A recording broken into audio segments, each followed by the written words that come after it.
말씀이 우리 가운데 거하실 때라는 주제로 여러분과 말씀을 나누겠습니다. 첫 번째 제목은 거할 곳을 찾으시는 하나님입니다. 14절을 비춰주시면 말씀이 육신이 되어, 이 말씀은 성육신의 거룩한 신비를 나타내는 말씀입니다. 워낙 거룩한 말씀이기 때문에 우리에게 그렇게 와닿지 않을 수도 있습니다. 그런데 그 다음 말씀에 가면 갑자기 감정이입이 됩니다. 우리들의 가슴 시린 옛 이야기가 그 가운데 묻어 있기 때문입니다. 우리 가운데 거하심에라는 표현입니다. 말씀이 육신이 되셨는데 이 거룩함이 왜 우리 가운데 거하셔야 되었을까? 땅에 오신 하나님의 본체, 죄로 몽든 세상에 마치 자신도 그 죄의 멍이 든 것처럼 연약한 조건으로 오신 그러나 하나님의 창조의 말씀, 그 하나님이 말씀으로 생명을 창조하실 때에 그분은 바로 그 설계도 그 DNA로 그분과 함께 계셨던 그 하나님의 DNA, 그가 우리 곁에 오셨습니다. 그런데 이 말씀은 우선 머물 곳을 찾으셔야 되었다는 것입니다. 성경은 거할 곳을 찾으시는 하나님의 이야기로 우리에게 주어져 있습니다. 그 하나님의 DNA, 그 하나님의 우리식으로 표현하자면 하나님의 상속자, 하나님의 아들, 하나님의 유일한 아들, 그분이 이 세상에 오시기 위해서도 거할 곳을 찾으셔야 했습니다. 그래서 하필이면 자기가 왜 이 영문모를 임신을 해야 되는지를 알 수도 없는 어린 소녀 마리아의 태 안에 착상되셔야 했습니다. 그러나 2000년이 지나도록 그 임신을 사람들은 이해할 수 없다고 말할 것입니다. 하물며 그 본인은 어떠했겠습니까? 그럼에도 불구하고 주의 계집종이오니 말씀대로 이루어지이다 순종하는 그녀의 태에 그 하나님은 착상되셨습니다. 그때 당시에도 그렇고 지금도 그렇고 임신을 하면 그렇게 많이 걷거나 이동하지 않습니다. 더더군다나 당시에는 자기가 살고 있는 지역에서 그렇게 멀리 이동하는 일 자체가 없었던 시절인데, 그러나 그 하나님의 아들은 태중에 있을 때도 많은 길을, 먼 길을 걸어야 되었습니다. 로마 황제의 호적 등록 명령 때문에 저 갈릴리에서 베들레헴까지 걸어야 했고, 그리고 이 세상에 막상 태어났을 때에도 생명을 누일 장소조차 찾기가 어려웠습니다. 예수님은 마태복음 8장 20절에서 여우도 굴이 있고 공중의 새도 거처가 있으되 인자는 머리 둘 곳이 없다고 하셨습니다. 그 외로움이, 그 적적함이 나그네 된 삶을 살아온 우리에게 가슴에 느껴져 옵니다. 하나님은 이렇게 영원전부터 거할 곳을 갈망하셨습니다. 왜 하나님이 어떤 처소를 원하시는 걸까? 그건 하나님의 성품과 관계가 있습니다. 성경은 하나님의 성품이 거룩한 아버지, 사랑이신 아들, 그리고 도우시는 성령, 이렇게 관계적인 인격으로 이루어져 있다는 걸 우리들에게 짐작하게 하십니다. 영원 전부터 바로 그 성부, 성자, 성령의 교제를 통해서 하나님은 존재해 오셨습니다. 그리고 하나님은 그 모습대로 우리를 창조하셨을 것입니다. 그래서 우리와 함께 그렇게 교제하고 우리 가운데 머물고 싶어 하십니다. 하나님은 인간을 창조하시고 그래서 그 프로베사이트, 그 프로베이션으로 에덴 동산 안에 있게 하셨습니다. 에덴 동산은 그러나 완벽한 하나님과의 영원한 동거의 자리가 아니었고, 하나님은 우리에게 의견을 물어보십니다. 프로베자이트를 우리 진에게 맡기고 저를 보세요. 하나님은 그 실험의 기간을 두셨어요. 에덴 동산은 그런 시험의 기간입니다. 여러분 어떻게 생각하세요? 인간은 그 하나님과의 영원한 동거를, 영원한 동행을 좋아했을까요? 불편해했을까요? 그 하나님과의 온전한 교제를 아담과 하와는 불편해했습니다. 아담과 하와는 우리 모든 인간의 모형입니다. 불편해했습니다. 그래서 그의 앞에서 숨었고 부끄러워했고, 그리고 그가 주신 조건을 불편해했습니다. 그래서 결국은 에덴에서 그들은 스스로를 컷오프했습니다.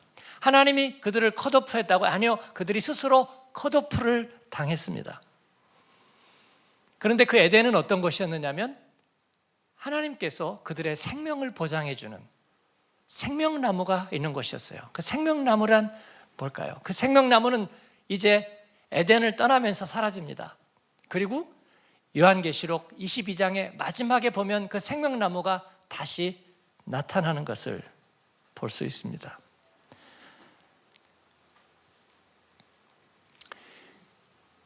잠시 얘기를 돌려서 그들이 살기 좋아했던 곳은 어딜까요? 어디에서 살고 싶어 했을까요? 에덴에서 컷오프된 그들은 도대체 어디에서 살고 싶었던 것일까요? 더 살기 좋은 곳이란 어디일까요? 그냥 단순하게 생각해 봅니다. 여러분 어디서 살고 싶으세요? 편안한 곳, 그렇죠? 또 나는 편안한 거 싫어요. 그렇게 말하지 마세요. 지금 그런 넌센스 퀴즈 아니에요. 그냥 너무 자연스러운 거예요. 그렇죠? 내가 잘 쉴 수 있는 곳 좋아하시잖아요. 저도 마찬가지예요. 잘 쉴 수 있는 곳, 편안한 곳, 컴포트한 곳. 그리고 내가 즐거움도 누릴 수 있는 곳, 또 맛있는 음식도 먹을 수 있는 곳. 저 맛있는 거 싫어하거든요. 또 그렇게 말하지 말고요. 그냥 대단하지 않지만 내가 맛있고 즐겁고 편안하고 쉴 수 있는 곳, 그런 곳, 그리고 좋은 사람이 있는 곳, 또 좋아하는 사람이 가까이 있는 곳, 또 내가 어렵고 불편할 때 뭔가 도움을 받을 수 있는 곳. 에덴은 그런 곳이었을까요? 아닐까요? Yes, no? 예? Yes, yes, no. 맞죠? 근데 왜 불편해요? 근데 왜 불편하냐고요? 근데 왜 불편하냐고요? 아담과 하와는 하나 더 원했기 때문입니다. 하나 더 원했기 때문에. 그게 뭐냐면요, 자신이 구속당하지 않고 감시당하지도 않는, 내가 욕망하고 내가 생각하는 모든 것에 전적인 자유가 보장되는 그것을 하나 더 원했기 때문이죠. 그런데 에덴은 그런 곳이었을까요? Yes, no? 아니에요. 왜 아니에요? 하나님은 우리의 자유를 구속하기를 원하셨기 때문이에요. 그렇습니다. 그래서 풀업의 기간을 두신 거예요. 하나님은 우리의 자유를 구속하기를 원하셨어요. 그 대가로 생명나무를 거기에 두신 거예요. 선악과는 자유를 구속한다는 표예요. 선악과가 우리가 어릴 때 배운 것은 하나님이 진짜 좋은 거야. 근데 우리가 좋은 줄을 몰라서 나쁘게 쓴 거야. 아니요, 좋은 거 아니에요. 우리를 구속하는 거예요. 구속하는 거. 우리의 자유를 구속하는 거예요. 선과 악은 내가 결정하니까 너희에게 그 선과 악을 선택할 권리를 주지 않을 거야. 우리의 자유를 구속하는 거예요. 그리고 그 대신에 생명나무가 있어요. 영원한 생명이, 온전한 생명이 너희에게 보장돼요.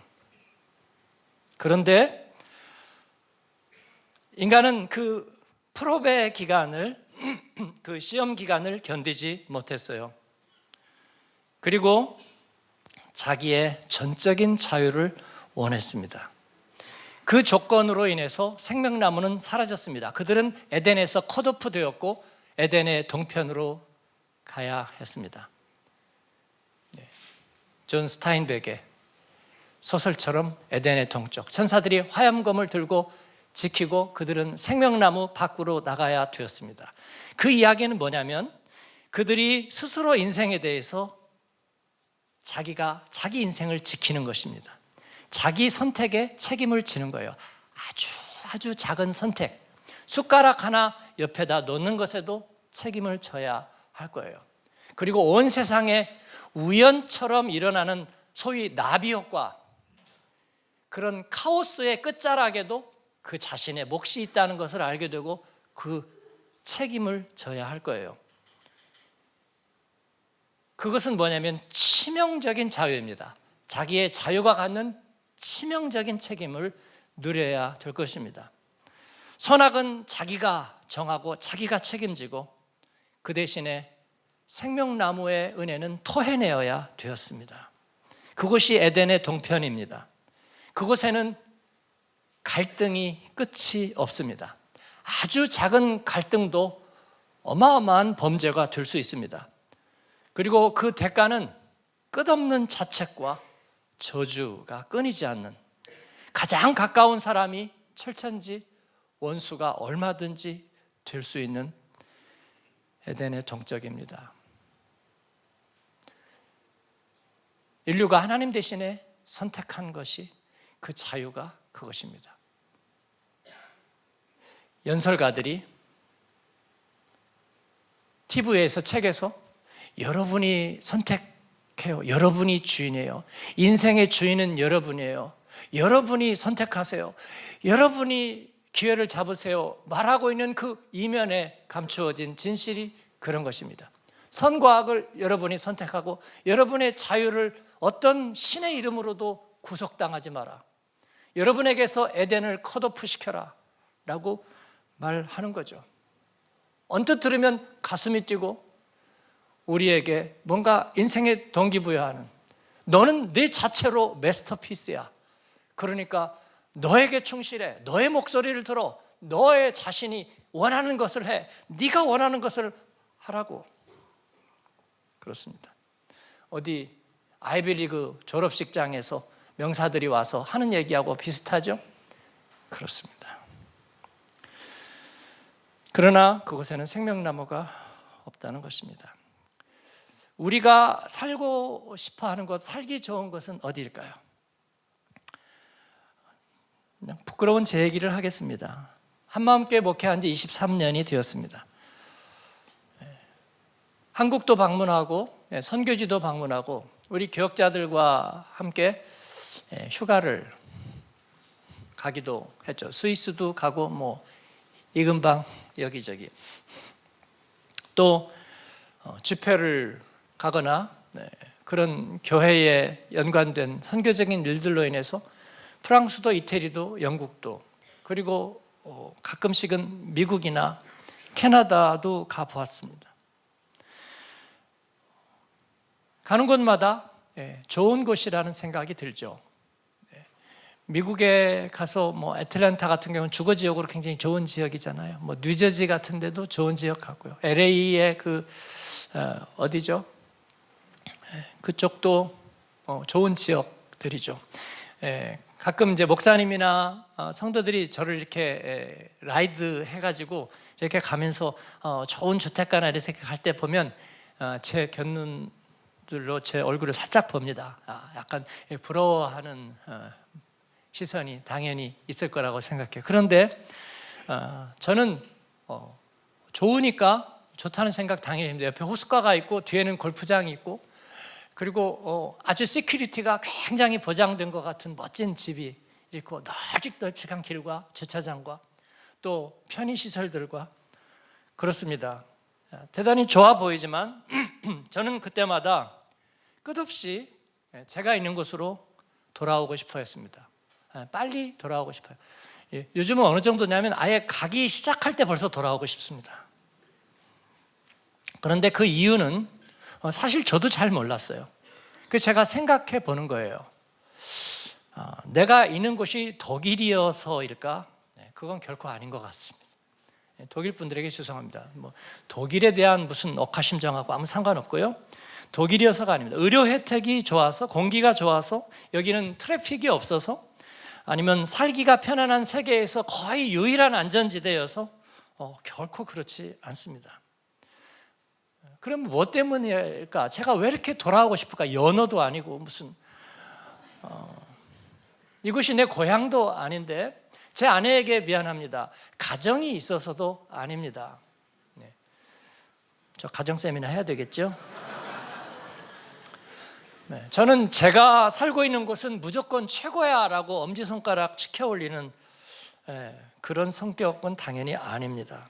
또 나는 늘 뭔가를 해야만 마음이 편안해지는 워커홀릭도 아닙니다.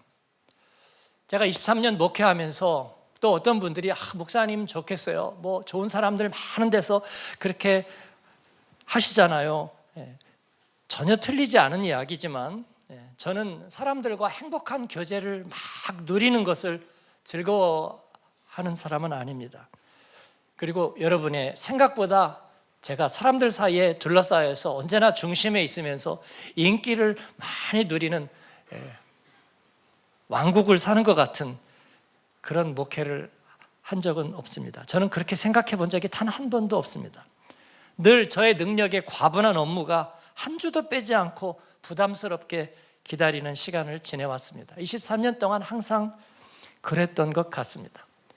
또 집회를, 또 특별 새벽 기도회를, 또 설교를 앞두고 있을 때 내 목이 견뎌낼 수 있으면 좋겠다.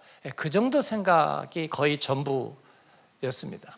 그리고 이 두려운 말씀을 내가 싫어하지 않고 기쁨으로, 감사함으로 해야 될 텐데, 그러면서도 성도들의 반응 앞에 섰을 때 늘 두려움을 가지고 있었습니다. 토요일에 거의 한순간도 저는 쉬지 못합니다.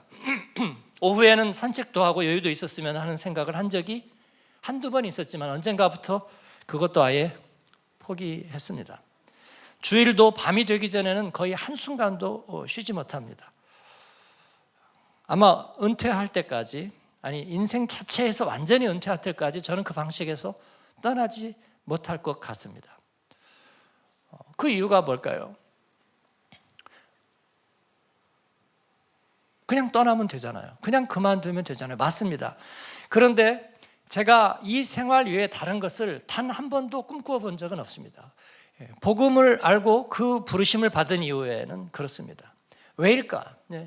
저도 그 답을 생각해 봤습니다. 그 답은 간단합니다. 제가 있는 곳에 생명나무가 있기 때문입니다. 하나님께서 그곳에서 나에게 생명나무를 세워주시고 그곳에 나를 있게 하셨기 때문입니다. 하나님이 나의 자유를 담보로 잡으시고 나의 자유를 구속하시고 하나님의 주권을 가지고 계시기 때문입니다. 그것이 나에게 유일한 에덴이기 때문입니다. 그래서 그 생명나무와 함께 있는 곳에서 바쁜 것, 힘든 것, 피곤한 것, 아픈 것은 의미가 없어져 버립니다. 바쁘기 때문에 내가 생명나무를 버리고 떠나간다면 그것은 전혀 다른 세계예요. 그런 의미가 없어요. 그래서 우리가 바쁘다, 힘들다, 피곤하다, 아프다 말하지 않는 거예요. 그 기준이 없는 거예요. 그곳에는 후회와 자책 같은 것이 의미가 없습니다. 여러분, 100번을 가정해서 우리의 모든 것을 만족시켜 주는 곳이 있다고 합시다. 재산은 풍족하고 점점 증식해가고 보고 싶은 가족, 사람 늘 지척에 있고 모든 편의와 모든 것들이 제공되고 편안함과 안전함이, 의료 보장이 세계적으로 보장되는 곳이 있다고 합시다. 그런데 그곳에 단 한 가지가 없습니다. 나의 자유를 구속하는 하나님이 없다면 그곳에는 더 이상 생명나무는 없는 것입니다. 그래서 저는 싫습니다. 그것은 싫습니다. 왜냐하면 다시 정죄당하고 다시 비참해지고 다시 거짓말해야 하고요. 뭔가 허위로 뭔가를 가려야 되고 다른 걸로 대신 보상을 받아야 되는, 그래서 다시 내 영혼을 팔아야 되는, 그것은 정말로 싫습니다. 그런 것은 어느 것도 행복하지 않을 것입니다. 나는 나를 구속하는 하나님이 내게 함께 계시고 그의 눈치를 보는 것이 좋습니다. 거기가 나의 줄로 지어주신 기업이 있는 곳입니다. 꼭 모든 사람이 나를 기쁘게 해줄 수 있다고 우리는 생각하지 않습니다. 혼자서 말씀을 보다가 찬양이 나오고 눈물이 터지는 그 자리에 저의 생명나무가 있습니다. 간혹 성도들이 일찍 예배에서 나가서 막 즐거운 교제를 하는 모습도 보기 좋지만 가끔씩은 혼자서 기도하다가 일어서서 눈인사하고 가는 성도를 보는데, 근데 그 모습이 외로워 보이지 않습니다.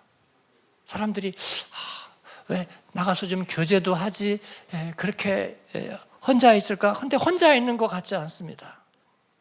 왜냐하면 하나님 함께 계시기 때문입니다.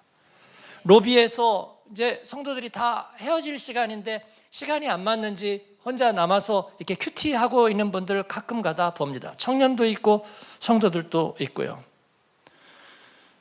그분들도 이렇게 눈 마주치고 가지만 그분 혼자 있지 않습니다. 주님은 거기에 여러분과 함께 있고 싶어 하십니다. 나의 자유만 맡겨드리면 어떤 이름 없는 거리에서도, 어떤 마국간에서도 주님은 기쁘시게 함께 머무시고 성부와 성자와 성령으로 함께 계십니다. 오늘 그러한 질그릇과 같은 내 인생에 머물기 기뻐하시는, 처소를 찾으시는 하나님께 하나님의 자리를 내어드리고, 그리고 기쁨으로 감사의 단을 쌓고 싶습니다. 저의 인생이란 게, 여러분의 인생이란 게 결국은 느낌표 하나와 같고 꾸밈은 하나와 같지만, 그러나 그 사용된 인생의 기쁨을 더할 나위 없는 감사로 생명나무 주님께 올려드리고 싶습니다. 그리고 나의 자유를 그분께 드리고 싶습니다. 그 하나님께 영광의 감사의 박수를 드리고 싶어요. 할렐루야, 아멘.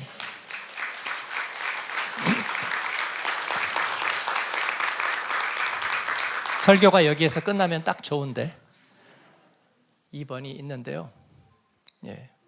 평안북도 선천의 이야기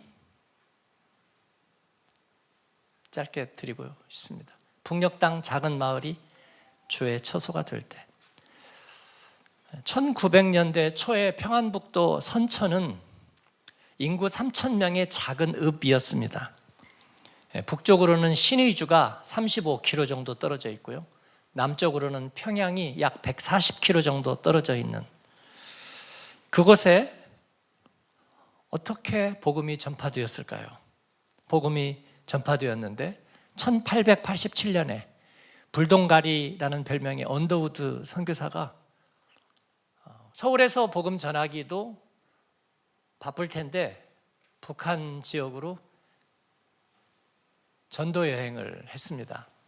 그러면서 1887년에 들르고 지나간 것이 선천입니다.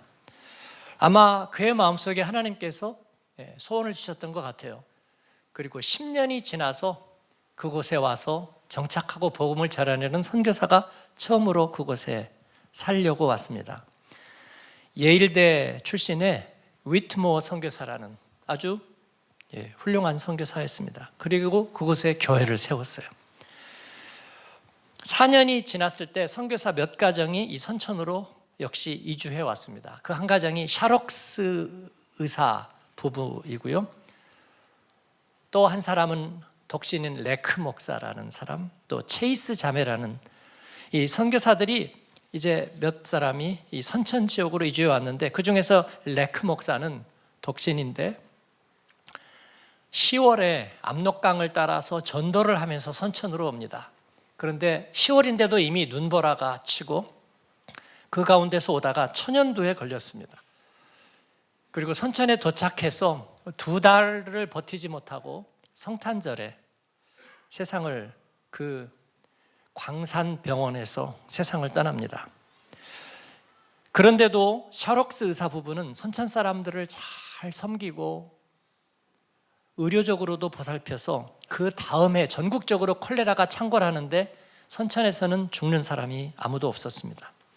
선천은 해마다 세례교인이 2배씩 늘어났는데 1903년에 주민 5,000명 중에서 10%가 교인이 되었고요. 3년 후에는 20%인 1,400명이 교인이 되었습니다. 당시에는 3일장, 5일장 그런 장이 서잖아요. 그런데 선천의 성도들이 순도가 얼마나 높았느냐면 주일과 장날이 겹치면 장이 서지 못할 정도였습니다. 그 정도로 그들의 주일 예배에 대한 사모함은 컸습니다. 서구의 선교부들이 무슨 북장로교회, 남침례교회, 이런 스코틀랜드 교회, 호주 이런 이제 서구의 이 전도하는 선교부들이 있었잖아요. 그들이 이런 현상들을 보면서 약간 폄하했습니다. 왜냐하면 가난한 나라의 가난한 지역의 백성들이 갑자기 이렇게 교회에 많이 나오는 현상은 그들이 복음을 영접했기 때문이 아니라 서구의 문물과 또 교육의 혜택을 보고자 하는 가난한 나라의 거품 현상이라는 거예요. 버블이라는 것입니다. 그래서 그들이 일시적으로 개종을 하고 나오지만 그러나 실질적인 그리스도인은 아니라 그런 거예요. 여기에 샤록스 의사는 선천에서 이에 반박하는 기사를 어셈블리 헤럴드라는 신문에 The Bubble of 선천, 선천의 거품이라는 제목으로 글을 썼습니다. 그는 거기에 그렇게 썼습니다. 작년에 선천 지역의 교인은 6,507명이었고 올해는 11,943명입니다. 매달 453명씩 5,436명이 교회에 나온 셈인데 그들은 도대체 어디에서 왔을까요? 선교사 몇 사람이 그들이 가지고 있는 몇 가지 서구 문물로 그들을 동원할 수 있었을까요? 우리는 한국의 전도자들에게, 지역에 있는 여러 전도자들에게 이제 선교부를 통해서 이제 생활비를 지급하고 있는데 그 돈이 총 72달러입니다. 그들이 그 돈으로 자기도 살고 그 사람들을 5,500명의 사람들을 교회로 데려올 수 있었을까요? 아니, 한국 교인들은 복음을 받은 뒤에 물질로 헌금을 드릴 그게 없어서 대신 시간을 헌금으로 드렸습니다. 그것이 날 연보, 데일리 오퍼링이라는 것입니다. 하루를 자기의 시간을 온전히 드리고 먹는 거 자기가 해결하고 그러면서 하루를 온전히 전도하는데 그래 자기 집 바깥에 있는 동네에 가서 쓰는 것입니다. 선천 성도들은 한 해 동안 8,200일을 날 연보로 서원하고 드렸습니다. 결과로 1년 동안 1,164명이 세례를 받게 되었습니다. 한국인들은 복음 전파와 교회 성장을 처음부터 선교사의 비즈니스로 여기지 않았고 자신들의 사명으로 여겼습니다. 서양의 물자 때문에 교회 간다고 생각하는 사람은 여기에는 없습니다. 그리고 그들은 지금 1,200석의 새 교회당도 그렇게 건축하고 있습니다. 양반들은 양반의 옷을 벗었고 빈부 고하를 막론하고 먼지 속에서 서로 웃으면서 건축하고 있습니다. 이 글을 썼고요. 그 선천교회 교회를 건축하는 안준이라는 집사는 교회 건축 과정을 보고하는 글을 1906년에 그리스도신문에 실었습니다. 내용인즉 그들은 일반 가옥을 개조해서 예배를 드리기 시작했는데 점점 교회가 부흥하면서 어린아이 포함해서 1,100명이 예배를 드리게 됐는데 장소가 너무나 부족했습니다. 그래서 주일이면 아침에 이렇게 저렇게 성경 공부하는 반을 나누고 오후에도 여러 그룹을 나누어서 교대로 드리는데도 늘 문 밖에 서 있는 자가 수백 명이었습니다. 그래서 수년 동안 예배당을 짓기 위해서 개미가 쌀알 모으듯이 그들이 헌금을 모으고 1906년 4월 25일 기공 예배를 드리게 되었습니다. 당일에는 남녀 교우와 구경꾼까지 수천 명이 모이고 서울의 의사 빈턴 선교사가 그리고 한국인 최초의 장로가 된 양백전 장로가 말씀을 전하고 시토를 하고 주춧돌 아래에다가 이제 소중한 것을 묻었는데 남녀 성도의 명단을 묻고 성경 찬송을 묻고 태극기를 묻고 그리고 2달 만에 그 지역에 왔다 순교한 레크 선교사의 사진을 묻었습니다. 안준 집사는 그 이어지는 장면을 그렇게 신문에 쓰고 있습니다. 이날의 형제 자매의 안색을 보니 기쁨을 이기지 못하며 환난 중에 은근한 위로를 받고 압제 아래 특별한 자유를 얻었다. 집 지을 재정의 부족함을 듣고 다시 연보하기를 일시에 원하는 고로 그 이튿날 주일 오후에 소원대로 연보할세. 해나고 비오는 것 같이 구석구석 우는 눈물, 감격함을 못 이기고 아이 어른 기쁜 소리 자연히 요란하며 처녀각시 돌아보니 아끼고 사랑하던 각색 폐물 은지환을 다투어 팔아내며 반지를 말하는 거죠. 여러 형제 시계들도 시세조차 떨어지오 은전 백전 모든 재물 모아놓고 통계하니 은지환은 21쌍 각색 폐물 12가지 시계 합수 11개 이날 연보한 수요는 5,300량이올시다. 타지의 열심에 비하면 매우 부끄럽지만 쇠잔한 산곡에 가난한 형제자매의 형편을 생각하면 또한 감사함을 맞이 못하나이다. 이렇게 평북선천은 1907년에 이제 이 북한 지역에 대부흥이 일어나기 시작합니다. 원산 대부흥, 신의주 대부흥, 평양 대부흥의 초석이 되었습니다. 미국 북장로교회 선교부 소속의 브라운 박사는 이 소식을 돌아보면서 그렇게 썼습니다. 일본인은 전쟁을 잘하고 중국인은 사업을 잘하지만 한국인은 사랑에 능하다. 한국교회 성장의 배경은 영혼 깊은 곳에서 우러나오는 회개와 신앙과 헌신이다. 이 얘기를 읽으면서 글쎄요, 저는 한국인이 사랑에 능한지는 잘 모르겠습니다. 선천은 그리고 평안도 노름 중심지였습니다. 노름 깨나 하는 사람들이 미천 모아가지고 모이는 곳이 선천이었습니다. 한국인이 특별히 사랑에 능한지는 모르겠습니다. 정말로 모르겠습니다. 그러나 제가 아는 것은 말씀 사랑이 특별한 줄은 알겠습니다. 우리 교회가 예언의 은사, 방언의 은사, 병고침의 은사, 여러 가지 은사들이 우리 교회가 굉장히 이렇게 일어난다고 해도 아마도 말씀 사랑을 결코 넘어설 수는 없을 것입니다. 하나님은 우리에게 그 말씀 사랑, 그 말씀은 생명나무입니다. 그 가난하고 모진 시절에 그들이 예수님을 영접하고 자기의 자유를 구속하여 주님 앞에 드리면서 그 생명나무를 지키는 그 말씀 사랑이 그들 가운데 있었습니다. 여러분, 당시에는 세례를 그냥 거저로 준 것 같죠? 교회만 근처에만 서성이면 세례를, 그렇지 않았습니다. 놀랍게도 당시 선교사들은 교회에 등록하면 학습교인으로 1년간 성경 공부시키고 그리고 2명 이상 전도해야 세례를 주었습니다. 그리고 그 이후에 제사나 굿을 하면, 또 주의를 지키지 못하면, 첩을 두거나 술이나 아편을 끊지 못하면 성찬을 금하고 출교 처분까지 받게 했습니다. 그런데도 교회는 급성장했어요.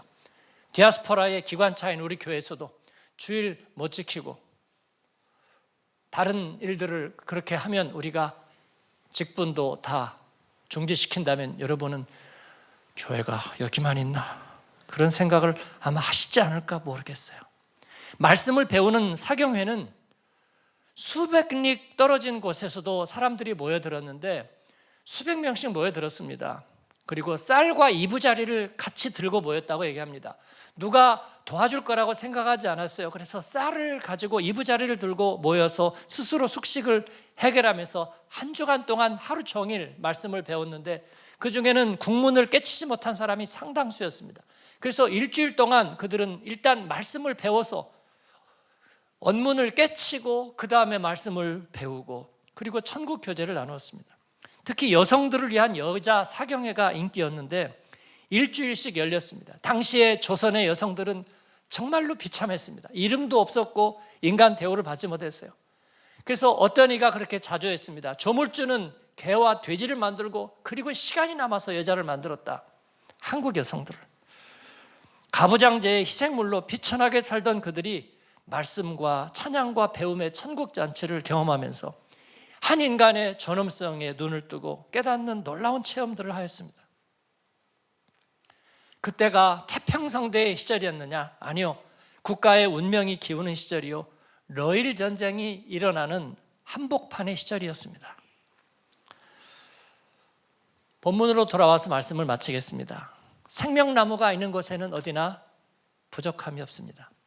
평안북도의 한 이름 없던 작은 마을은 이렇게 복음을 받아들이면서 수백만 평안도와 중국 만주의 한인 영혼을 구원하는 마을로 변했습니다. 500년간 이시조선에서 평안도는 천대받았습니다.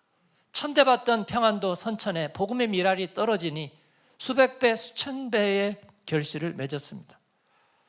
그리고 이 선천은 한국교회의 시온성, 영적 수도라는 별명을 얻었습니다.